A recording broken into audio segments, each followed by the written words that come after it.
What are relative pronouns omitted in a sentence? For someone who used to the tiny creatures we get in England, it was something of a shock. I think, in this sentence, relative pronouns before some words have been omitted. I know rules of omitting relative pronouns, but in this case I have failed to understand before which words relative pronouns can be placed to understand the sentence perfectly, which has been stated above. Please, explain the rules of omitting relative pronouns with the help of the sentence stated above, so that I can be able to understand this type of sentences easily. You can also use other sentences to explain this fact clearly. Thanks to everyone.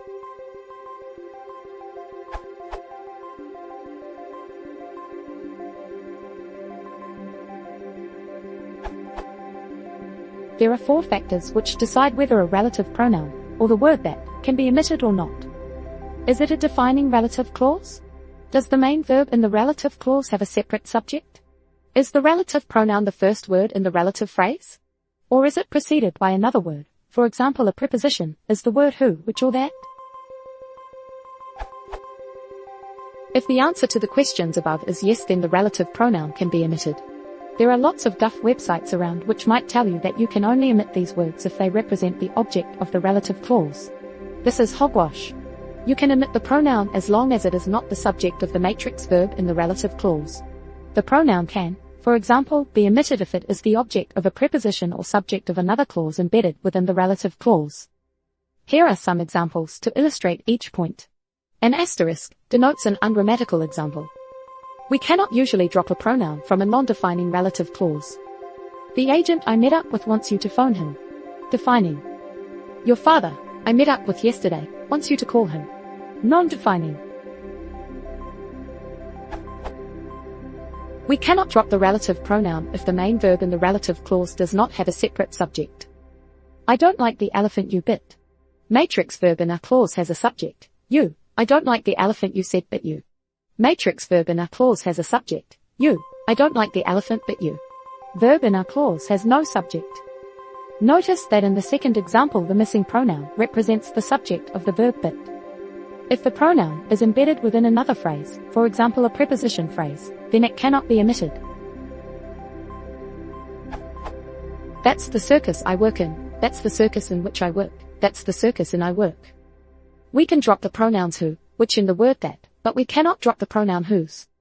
That's the table I bought, that's the girl I like, that's the girl whose table I like, that's the girl table I like. The original poster's example. For someone used to the tiny creatures we get in England, it was something of a shock. The word someone here has been post-modified by an adjective phrase. Some people argue that this is the result of removing who is from a relative clause. If you have a defining relative clause which uses the verb be, you can often drop the relative pronoun in the verb be. Whether it is now a kind of relative clause, or just an adjective phrase, or participle phrase modifying the noun is up for debate. Here are some more examples. The man, who was, going into the chip shop was an undercover agent. The elephant, who was, interested in the buns was rather plump. Here's an example where you can't.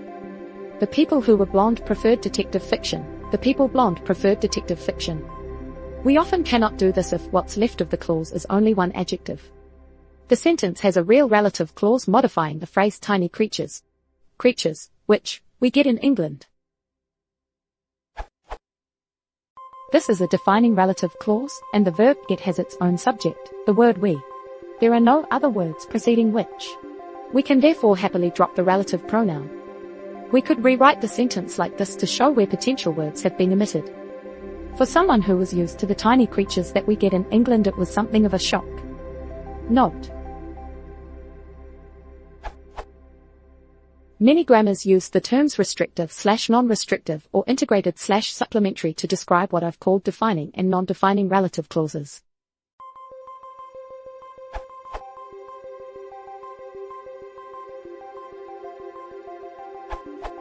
For someone used to the tiny creatures we get in England, it was something of a shock. In the example sentence, there seem to be 3 verbs which are in bold.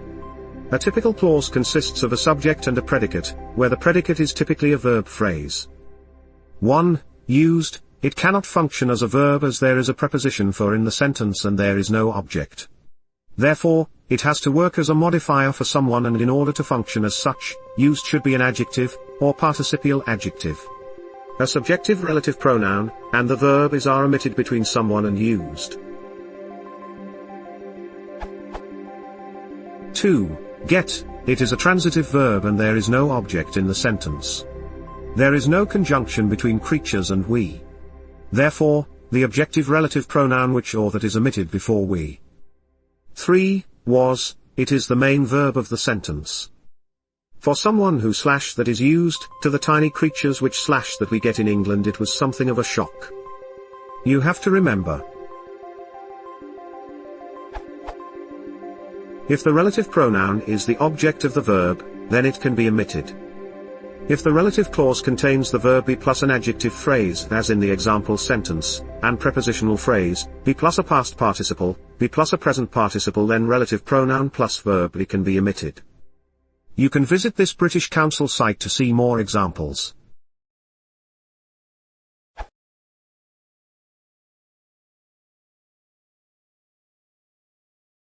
If you want to support the channel, please consider subscribing.